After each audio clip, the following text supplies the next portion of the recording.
The Flying Kipper.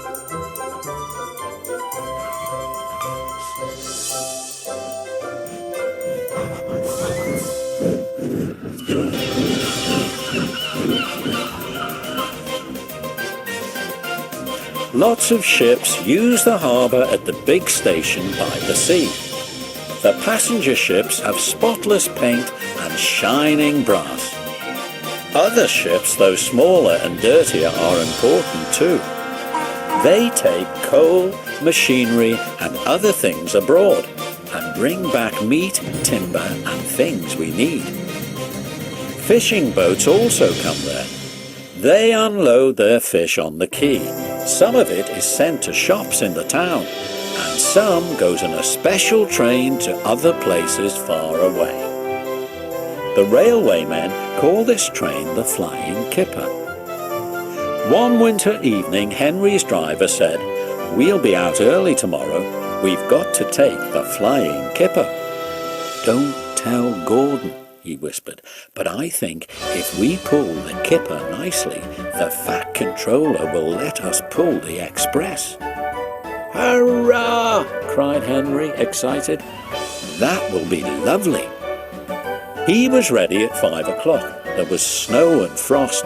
Men hustled and shouted, loading the vans with crates of fish. The last door banged, the guard showed his green lamp, and they were off.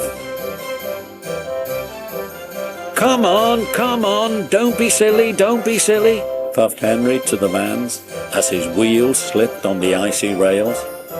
The vans shuddered and groaned. Trock, trick, all right, they answered grudgingly. That is better, puffed Henry more happily as the train began to gather speed. Thick clouds of smoke and steam poured from his funnel into the cold air, and when his fireman put on more coal, the fire's light shone brightly on the snow around. Hurry, panted Henry. They whooshed under bridges and clattered through stations, green signal lights showing as they passed. They were going well. The light grew better and a yellow signal appeared ahead. "Distance signal up," thought Henry. "Caution." His driver, shutting off steam, prepared to stop. But the home signal was down. "All clear, Henry. Away we go." They couldn't know the points from the main line to a siding were frozen, and that signal had been set at danger. A fall of snow had forced it down. A goods train waited in the siding to let the Flying Kipper pass. The driver and fireman were drinking cocoa in the brake van. The guard pulled out his watch. "The Kipper is due," he said. "Who cares?" said the fireman. "This is good cocoa." The driver got up. "Come on, fireman, back to our engine." "Hey," the fireman grumbled, "I haven't finished my cocoa yet." A sudden crash. The brake van broke. The three men shot in the air like jacks in the box and landed in the snow outside. Henry's driver and fireman jumped clear before the crash. The fire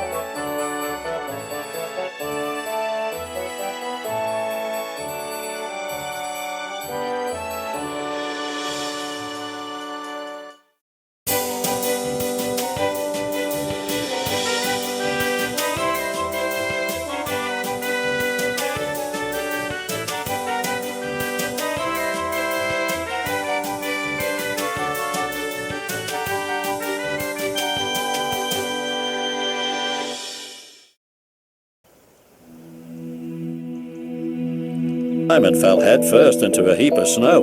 He kicked so hard that the driver couldn't pull him out.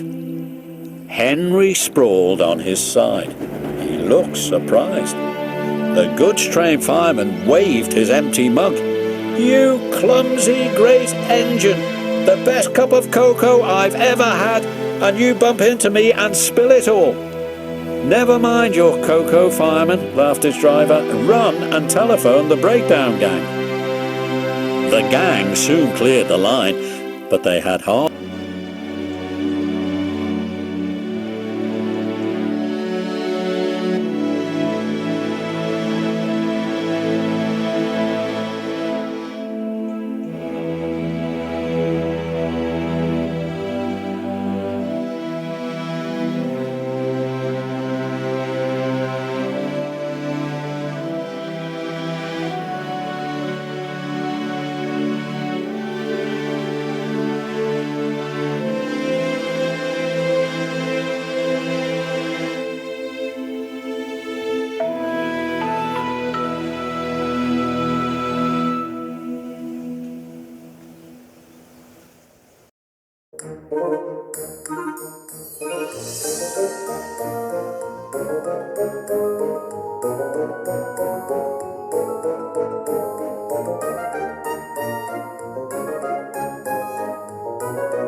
Hard work lifting Henry to the rails. The Fat Controller came to see him. "The signal was down, sir," said Henry nervously. "Cheer up, Henry. It wasn't your fault. Ice and snow caused the accident. I'm sending you to Crewe, a fine place for sick engines. They'll give you a new shape and a larger firebox. Then you'll feel a different engine and won't need special coal anymore. Won't that be nice?" "Yes, sir," said Henry doubtfully.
Henry liked being at crew, but was glad to come home. A crowd of people waited to see him arrive in his new shape. He looked so splendid and strong that they gave him 3 cheers. Peep, peep, pip, pip, pip, pip, peep. Thank you very much, he whistled happily. I am sorry to say that a lot of little boys are often late for school because they wait to see Henry go by. They often see him pulling the express, and he does it so well that Gordon is jealous. But that is another story.